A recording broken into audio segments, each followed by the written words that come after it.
ಮಂಗಳೂರಿನಲ್ಲಿ ಹಿಂದೂ ಕಾರ್ಯಕರ್ತ ಸುಹಾಸ್ ಶೆಟ್ಟಿ ಬರ್ಬರ ಹತ್ಯೆ ಪ್ರಕರಣಕ್ಕೆ ಸಂಬಂಧಿಸಿದಂತೆ ಮಂಗಳೂರಿನಲ್ಲಿ ಆದಂಥ ಘಟನೆ ದುರ್ದೈವದ ಸಂಗತಿ. ಹತ್ಯೆ ಘಟನೆಯಾದರೂ ಸರ್ಕಾರದ ನಡವಳಿಕೆ ಸರಿಯಿಲ್ಲ ಅಂತೇಳಿ ಬೆಳಗಾವಿಯಲ್ಲಿ ಸರ್ಕಾರದ ವಿರುದ್ಧ ಸಂಸದ ಜಗದೀಶ್ ಶೆಟ್ಟರ್ ಕಿಡಿಕಾರಿದ್ದಾರೆ. ಸಿದ್ದರಾಮಯ್ಯ ಸರ್ಕಾರದ ಆಡಳಿತ ಮಾಡುವಲ್ಲಿ ಸಿದ್ದರಾಮಯ್ಯ ಸರ್ಕಾರ ವಿಫಲವಾಗಿದೆ ಎನ್ನುವುದಾಗಿ ಇದೇ ವೇಳೆ ಆಕ್ರೋಶವನ್ನು ವ್ಯಕ್ತಪಡಿಸುವಂತ ಕೆಲಸವನ್ನ ಸಂಸದರಾಗಿರುವಂತಹ ಜಗದೀಶ್ ಶೆಟ್ಟರ್ ಅವರು ಮಾಡಿದ್ದಾರೆ.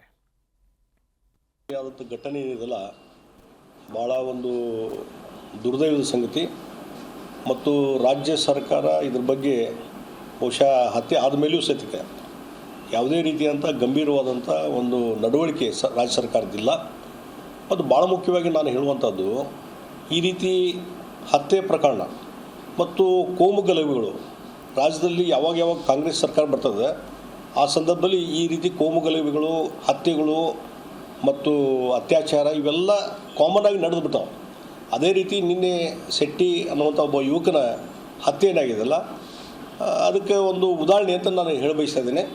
ಮತ್ತು ಯಾವ ರೀತಿ ಇವತ್ತು ಉಡುಪಿ, ಮಂಗಳೂರು ಆ ಭಾಗದಲ್ಲಿ ಏನೋ ಒಂದು ಮುನ್ನೆಚ್ಚರಿಕೆ ಕ್ರಮ ಕೈಗೊಳ್ಳಬೇಕು, ಯಾವ ರೀತಿ ಒಂದು ಜಾಗೃತಿ ಭಾವನೆ ಇರಬೇಕು ಪೊಲೀಸರಲ್ಲಿ, ಅದು ಇಲ್ಲದೇ ಇರುವಂಥದ್ದು ಪರಿಸ್ಥಿತಿ ನಾವು ನೋಡ್ತಾ ಇದ್ದೇವೆ.